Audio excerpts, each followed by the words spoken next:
Tudjátok, mi következik? Gyerünk! Autó! Autó!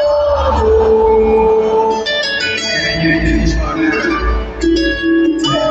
Gyere csak felém tovább, és ne volt fékez. Most készül a képek, mosolyog. Látom a sebesség határán léptek, és a gyorshajtás nem egy olcsó dolog. Mondja meg, miért állított meg biztosul?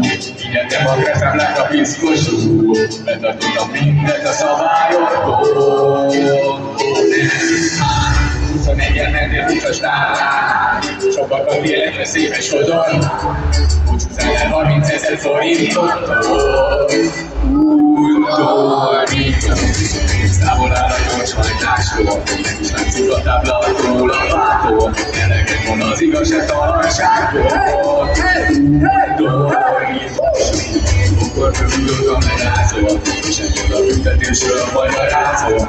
Ezzel a 30 ugyan leülás. Sokat tovább, nehogy már engem hibász, hogy kövészegő félre. Én csak szolgálok és félre, most hússon és ad már a pénzem. Hadd közög a lényeg! Nem üldezze semmit, nem jár erre, eltár, nézd meg! Hogy a pénzed, rossz indulatú vagy értsd meg! Rossz indulatot akarsz, ne kapod, még jelentényentek, tudod, míg ő készletet kirakod, mire 3. számolok. Hiányzik az egyik égő, megy a mögé! A bánya helyzetjelző, megy a mögé! Nézd már, így elég, de járt az első segélykészlet. Ugye nem hitted, hogy ez nem lesz majd észre. Kocsi belsejét teljesen átvizsgáltak végre. 80-nál tartós lesz, de még a vége.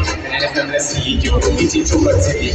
Hogyha ezt most lát, sírral inkább Rio. Akkor ez a rendszer megy most a kukába.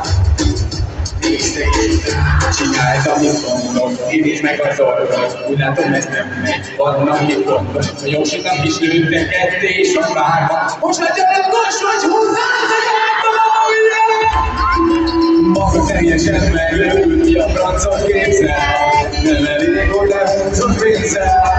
Többet erővel, mint észszel. Az nagy hiba volt egyben. Remélem tudod, hogy így nem már kilincsben mészel. Azonnal a kóra a kézzel.